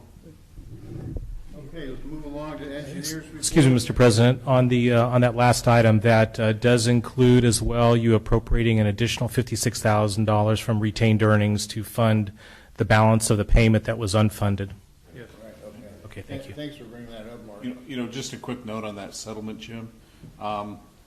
Everybody that was involved, Scott and Alan and Rob, you guys really did a yeoman's job. I appreciate what you guys did. I think we got jobbed. I think we suffered when we shouldn't have. And you, especially you three, and Alan leading it. Thank you for looking out for our best interests, because I really think you did. Sorry the result wasn't a little better. Yeah. Okay, engineers report. Thank you, Mr. President. We have the monthly CIP report. Be happy to answer any questions regarding any of the projects. Any questions? Receive and file. Receive and file that unless there's a question. Thank you. Okay, treasurer's report. Approve the investment report for the month of March 2019. Thank you, Mr. President. Board members, this is your quarterly review of the investment report. Just looking at the markets today, Dow was down 135 points today. And for the month of March that this report relates to, the Dow was pretty much flat, went up and down, throughout the month, but remained pretty much flat when you look at the beginning to the end. From a market perspective, companies are just now starting to release their earnings for the first quarter. 3M today released their earnings, and they were down 12 were terrible. Stock dropped 12.9%. Facebook released their earnings. They were up 5.5%. So things are kind of all over the board. What's happening, we're seeing on the Treasury interest rates, which directly affects what we invest in. While we don't have any investments in Treasuries, much of our investments are geared off of the Treasuries. We're still continuing to see an inverted yield curve, which meaning that the short-term rates are a little bit higher than the longer-term rates that we can invest in. And because of that, during this month of March, we had 2 of our government securities get called. We had 2 securities that were at 3% and a little over 3%. Both of those were called back by the federal agencies. We did reinvest those funds into negotiable certificates of deposit, but those 3% rates are kind of gone right now. We're not seeing those anymore. We had a small window. We took advantage of it. We're able to invest, but we're not seeing those rates currently. The portfolio as of March 31 was earning 1.949% on a duration of 539 days. That's about 1.5 years in maturity. We do have about 36.5% of our funds are maturing within less than a year, so we have adequate funds to be able to meet all of your current obligations. With that, I'm available for any questions you may have. Any questions of Mark? What about that inverted curve you just talked about for long-term versus short-term interest? What is the long-term interest rate? When we looked at the end of March, the short-term rate was about 2.4%. And when I say long-term, I'm only talking 5 years. That's as far as we can go out. We don't look beyond 5 years. At the 5-year mark, it was about 2.2% on the Treasury. It's pretty flat, but it is the longer the term was less than. Longer, I was thinking like a 30-year. Yeah, no, we don't. Yeah, we can't go out that far, so we don't look at it. With all the raises we gave tonight, I hope you're doing it job to get these. I was gonna say that too. Okay. It's a weird market right now. We need a motion, please, Mr. President. Move for approval. Second. All those in favor signify by saying aye. Aye. Opposed? Motion carries. Local attorney's report. Thank you, Mr. President. I have two matters to address tonight. First is on our Luna prosecution, the sewer, unlawful sewer dumping. Deputy District Attorney Fallon contacted me on April 16th and said that the matter did not settle at the pretrial, that there will be no settlement, at least so far. So therefore, the matter has been set for a jury trial, because if Luna or the individual is convicted, it could result in jail time, so therefore they're entitled to a jury trial. And that's been set for July 23rd, but there is a new pretrial for May 21st, so we'll see if it settles at that time. Otherwise, it is possibly going to end up in a jury trial, so that's the update on that one. No, this is the District Attorney Fallon, who is charged with enforcing. As you remember, the board sent a letter to the District Attorney saying, pursuant to the Health and Safety Code, we're hereby directing that you file this prosecution, or at least requesting that you file this prosecution. And the Health and Safety Code provides that you have that authority to refer that to him. And this is Deputy District Attorney Fallon is the environmental pollution violation prosecutor. So he's the guy who's representing the people, which is the district in this matter, and making sure somebody pays for this offense. Thanks. The second matter is that I was asked to look at watch the video of the study session when Mr. Mosher had a couple of comments on two of the actions of the board. So I assume that I was directed to respond to that. Mr. Mosher is present, so I think I'm fairly responding under the Brown Act to those questions at this time, even though it's at a subsequent meeting. The first area of disagreement was with the board providing the general manager with incentive pay on the non-PERSable amount of $5,741 in his employment agreement. And the second was the board's decision to allocate $50,000 towards providing a bathroom facility for the homeless. So I'll respond to each of those criticisms separately. Under the general manager's incentive pay, the board provided the general manager with one-time incentive pay of $5,741, which represents 3% of his salary. The sum is non-PERSable and non-base building. The general manager's contract compensation term is usually 1 year, from January 1 to December 31 of each year. In every year, his contract anniversary date lapses, and he negotiates the terms of the next year a few months after that. That's been his pattern ever since he started. Mr. Mosher has questioned two issues with that. One, that the payment might have been a gift of public funds, and secondly, that it was an improper retroactive payment for past services. Taking those arguments in order, we first have to examine if this was a gift of public funds. Payment of compensation to an employee would not normally be considered a gift of public funds. But the California Constitution does provide that it's a gift of public funds to pay retroactive compensation for services previously rendered. There's two specific provisions of the California Constitution that confirms that prohibition, Articles 4, Section 17, and Article 11, Section 10. Those prohibitions have been clarified by case law, however. And these are the same cases that I brought to your attention at the last board meeting. Mr. Mosher has questioned whether those cases actually provide the support that I ascribed to them that night, requiring that we more closely review the facts and holdings of those cases for you. Of the two, Jarvis versus Corey was the most relevant. In that case, a lump sum payment was paid to certain employees who had already performed work. This payment was challenged as an improper retroactive payment. The state argued that it was in reality a payment made to retain employees and ensure their loyalty. The court seemed to agree that this would be a proper purpose, but found that the date of the bill and the fact it was a legislative bill that authorized this, and the fact that the payments would also apply to employees who no longer were employed but had left the employment at the time of the payment made it not so, and the court disagreed that this purpose was served, although if it had been properly set up, the court thought this would have been a proper purpose. But the court did uphold the payment as being a proper payment in that salary had become unfixed during the budget process, and the employees continued to work while their compensation was unfixed. The court found that as long as the salary was unfixed and uncertain, it was not a gift to make adjustments in the pay. In footnote 10 to the opinion, the court noted that the determination of the legislature would not be disturbed as long as there was a reasonable basis. The legislature found that the adjustments were necessary to recruit and retain competent employees, and the court found at least 3 public purposes were being served. Therefore, this was not a gift of public funds. In San Joaquin Employees Association versus San Joaquin County, the other case we mentioned last month, the Court of Appeal noted that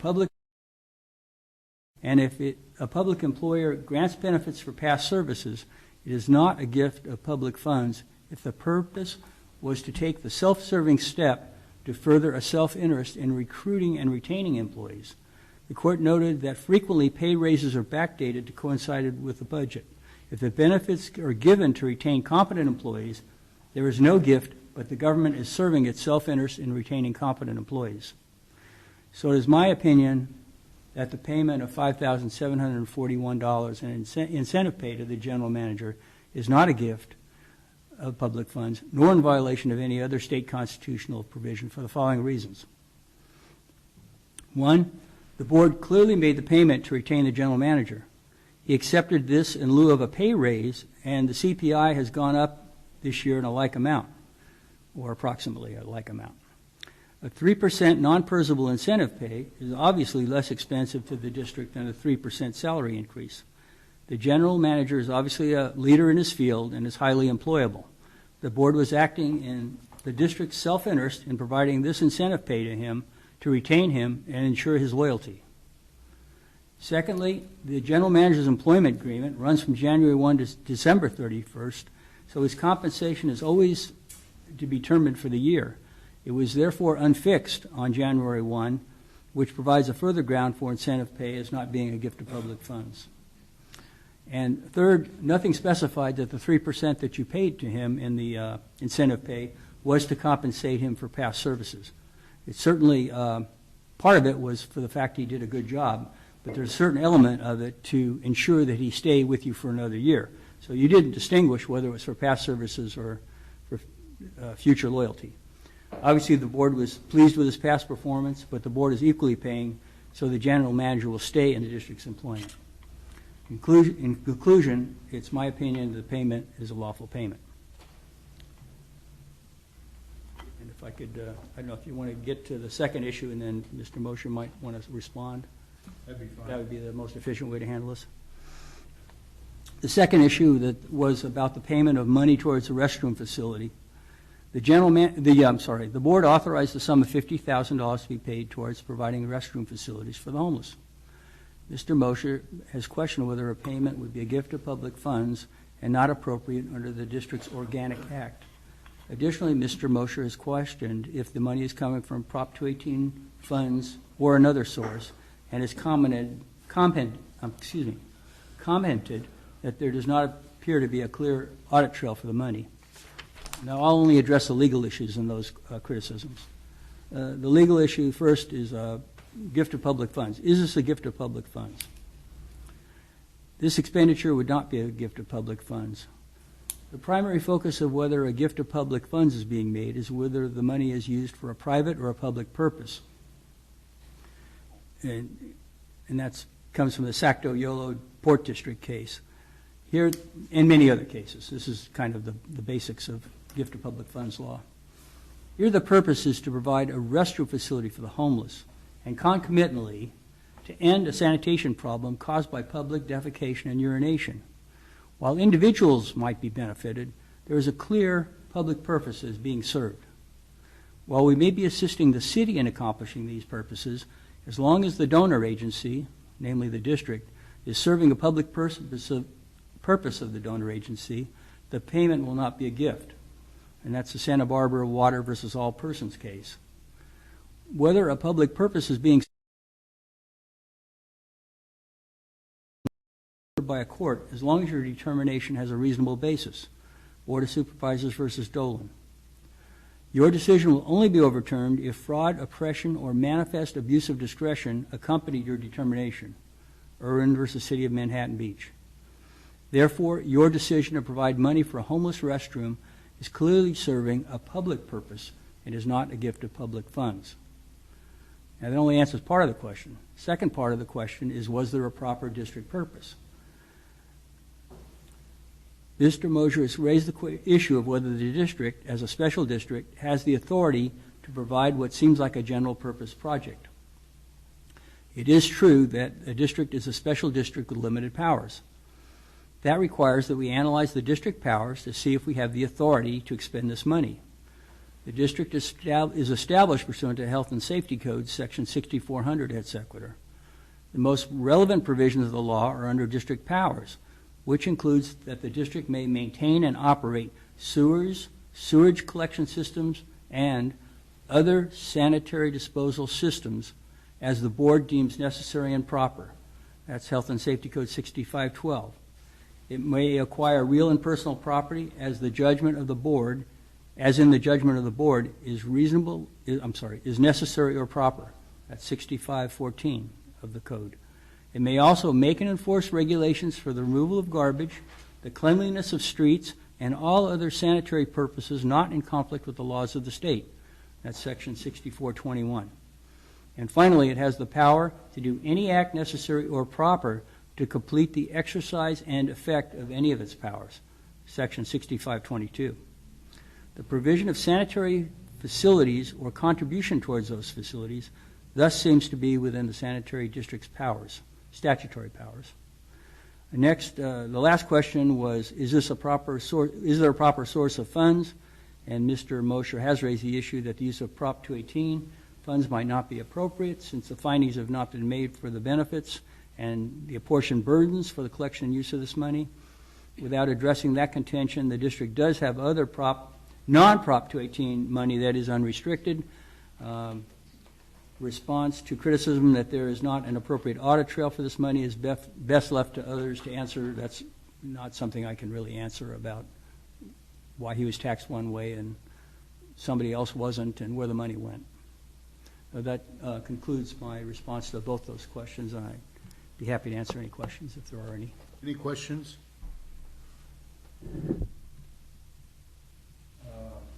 I hope, did you want to comment on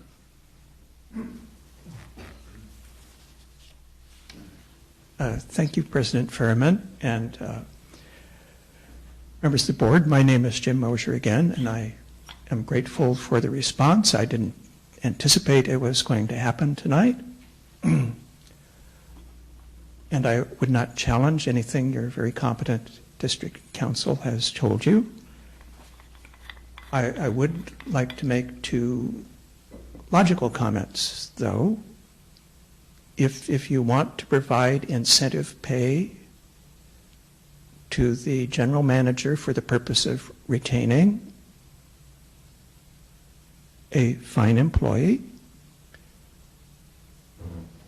the way the payment was made logically did not make a lot of sense to the public because the payment was made on that night in a contract that appeared to have a fixed amount. If Mr. Carroll had quit the next day, he would get the payment that you gave him. So it did not seem to be for the purpose of retention.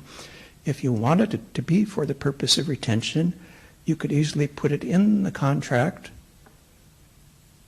that at the end of each year there would be a possibility of a bonus of up to a certain amount, and then the public would be on record that this is something that you have in mind doing, and it could even be based on good performance during the year that you will get an amount. And I believe there actually are some other jurisdictions that do things of that sort, and it would not have to be PERSable.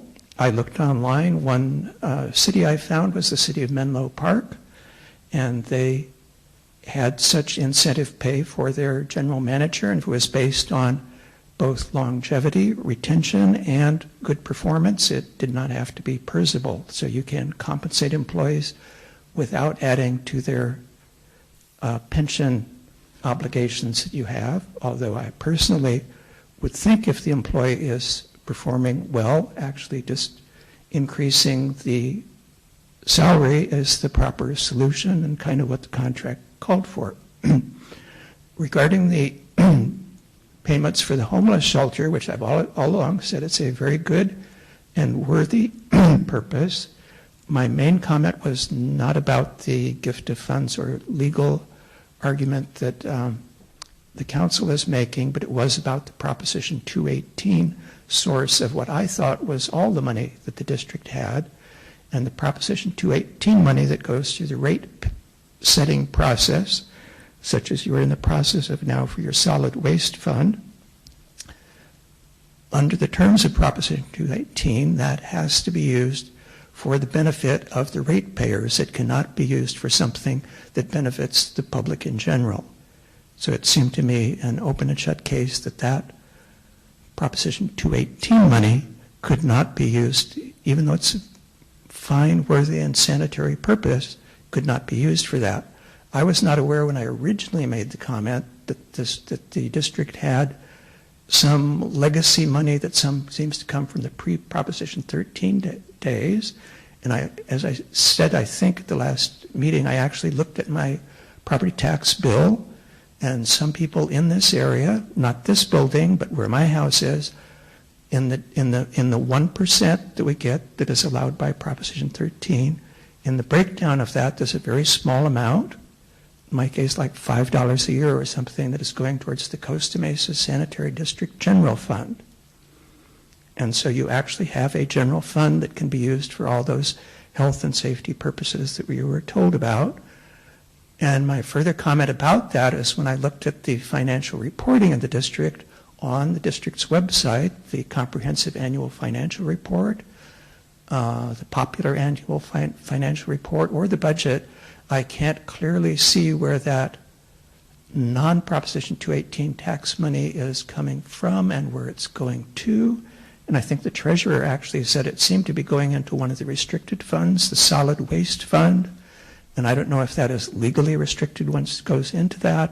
But if you're using it for general purposes, like buying banners at the football game or whatever you're doing, it should be coming out of that fund, and I think it should be more clearly and distinctly segregated and accounted so that the public can see that you're using that and not their Proposition 218 payments, which the ratepayers would have a valid reason to object to. So I could not see that distinction, and I actually did not realize, not having been around as long as directors are, that the district even had that general purpose money available to it. So I do not personally think the accounting is clear. Thank you. Thank you for your comments. Okay, we're going to move along to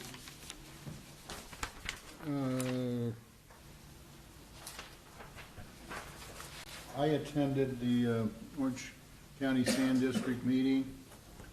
It was a quick meeting. It really wasn't anything very significant except Christina Shea and Supervisor Chafee were they're new to the Orange County Sand District as directors. Also, tomorrow I'm going down to San Diego for the Borders Sandag joint meeting, which is they invited the Borders Committee, even though we don't have a voting power, but they want our input into looking at a strategic plan for San Diego.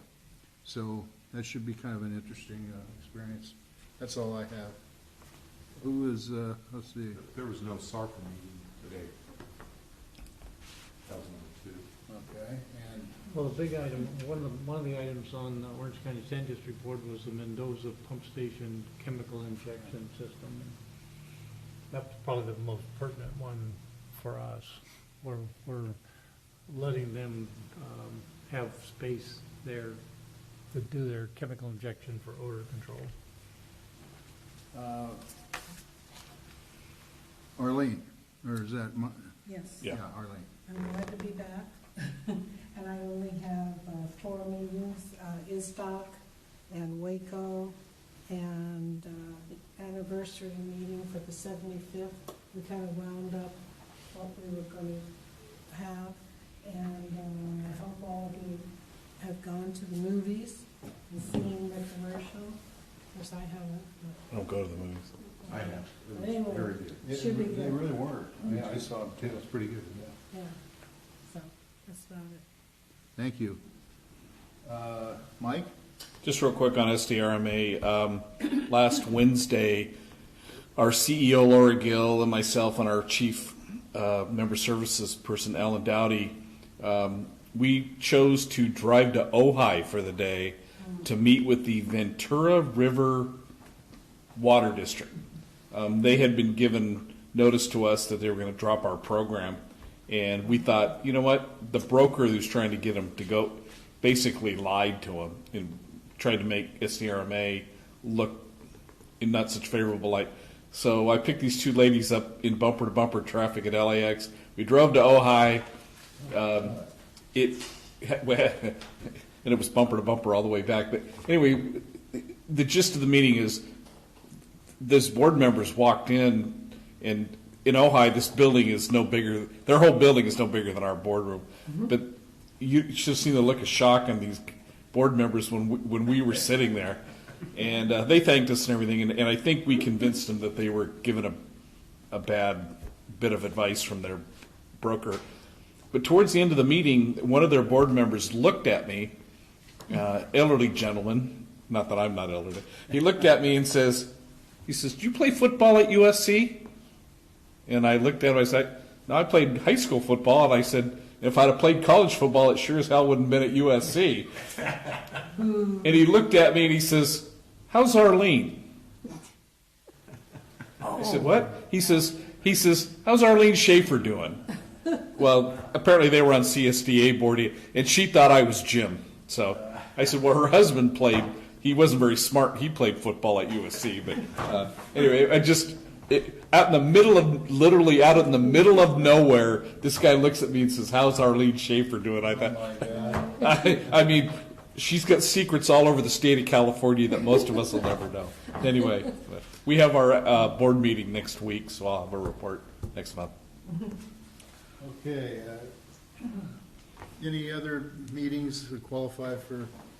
I just want to relay at the Waco meeting, I think most of us were there.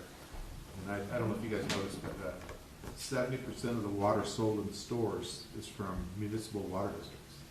Did you guys know that? 70%. 70% is from Bottled water. Bottled water. Bottled water. It's tap water. Just tap water. Yeah. And they think that we should be getting away from plastic bottles and going because of I think it's called benzene that can get into the water from plastic bottles. Then you should, if you store water away for emergencies, you should look at the expiration date because you should get rid of it if it's past the expiration date of different water. So that's what I did. I looked to see. It was out there. I've had it for like 10 years. So it does expire. And they, and they said, should be drinking water from cans, not from the plastic bottles. And those are the highlights of the meeting. Unless you guys have anything else to add.